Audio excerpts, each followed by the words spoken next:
It's finally happened. Power creep has claimed its latest victim. Garchomp has fallen. In the most recent October tier shifts, Garchomp fell from OU to UU, the second tier. People play to win, so the best Pokemon are used the most often. That is the fundamental idea of the tiering system. Natural selection decides which tier a Pokemon gets placed in, and the players vote with their actions. Garchomp was not good enough to be used enough, and it's now a second-rate Pokemon. In Generation 4, Garchomp was so good that it actually got banned, and from Gens 5 through 8, Garchomp was a top-tier staple Pokemon. But even it couldn't handle the sheer power of the Pokemon released in Generation 9. What happened? Why did Garchomp fail? Garchomp needs no introduction. It was always a top Pokemon with its pseudo-legendary stats. Its attack is great, its HP and defenses are really good for an offensive Pokemon, and its speed is not elite, but does beat the base 100 benchmark, which is the benchmark to say that a Pokemon has a good speed stat.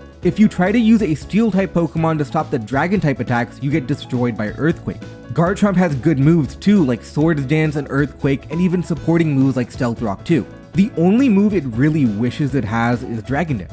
So where did it go wrong for the almost perfect Pokemon? The new Teal Mask DLC plays a role, but Garchomp was on life support even before the DLC came out. In fact, in the months before the DLC came out, Garchomp nearly dropped to UU several times, barely getting used enough each time. The beginning of Garchomp's problem started with the introduction of the Fairy type. That happened more than a decade ago, but Garchomp was always performing in spite of it. It's very simple. Garchomp doesn't have a great physical Dragon-type move. Dragon Claw is too weak, Dragon Rush is too inaccurate, and Outrage locks you into a move, and when that happens, you get cleaned up by a Fairy type using Moonblast. Now historically, Garchomp was always still a monster, but that's something to be noted. Then, Generation 9 took it a step further by adding Enamorus and Iron Valiant. Enamorus is a fairy flying type Pokemon, which means it completely shuts down Garchomp's stab combination. On top of that, it outspeeds Garchomp too. Garchomp does have coverage moves like Iron Head or Stone Edge,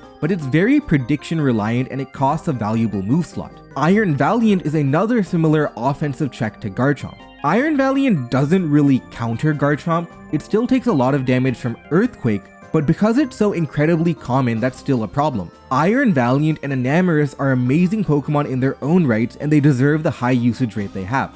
Most games, Garchomp will be fighting a team with a Fairy type that outspeeds it, and that's just what the meta is like. Then, there's the Great Tusk factor, and it works in two ways. One is that Great Tusk simply has a good matchup into Garchomp. Its high HP and defense means it can take on Garchomp's high attack reasonably well, and then retaliate with a move like Ice Spinner. Great Tusk is a really common Pokemon because it has Rapid Spin. For the unaware, hazards are important in a singles metagame because your opponents are not in-game NPCs and they will switch in and out of bad matchups.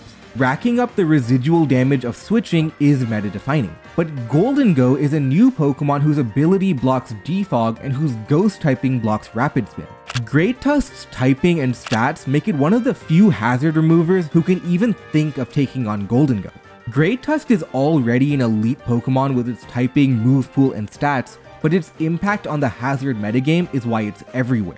It becomes a hostile environment for a Garchomp to try and attack in when every team has offensive Fairy types and Great Tusk. But the Great Tusk problem goes even deeper than that. Why use Garchomp at all when you can use a Great Tusk instead? You probably want a Great Tusk on your team because it's such a high value Pokemon. If you then want a Garchomp, you'd have two ground types on the same team, which does not have the greatest defensive synergy. If you try and avoid that by skipping Great Tusk, then you don't have a Great Tusk and you need to solve the hazard problem in a different way. Why go through all that trouble? Just put a Great Tusk on your team and ignore Garchomp. Then there's other new Pokemon in Gen 9 too, like Dondozo. Dondozo shuts down any sweeping idea that a Garchomp could have, and it's a decently popular Pokemon too. Swords Dance sweeping Garchomp doesn't really work anymore. There are also other offensive dragon types who also give it competition. There's Booster Energy Walking Wake who's faster, there's Dragonite whose multi-scale ability is valuable, there's Roaring Moon, etc. You probably have to go for something like Mixed Chomp or Tank Chomp, the name for a defensive Garchomp. Mixed Chomp is a Garchomp that uses Draco Meteor to lure Pokemon with high physical defense but low special defense. The obvious disadvantage here is that you're using Garchomp's special attack, not its attack, but it's a nice way to get a surprise.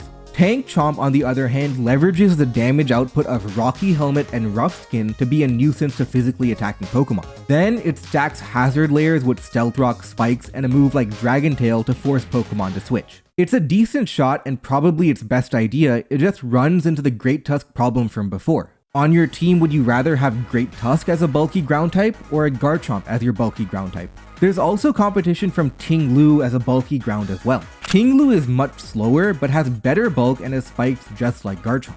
These were all the problems before the DLC, and the DLC added the last straws on the camel's back. For one, the Teal Mask DLC added Gliscor, an elite defensive ground type with spikes just like Garchomp. It doesn't have Rough Skin Rocky Helmet, but it does have Toxic Orb Poison Heal for an insane amount of longevity. Gliscor is one of the best Pokemon in the format right now, and that's more competition for Garchomp. You really need a good answer to the question.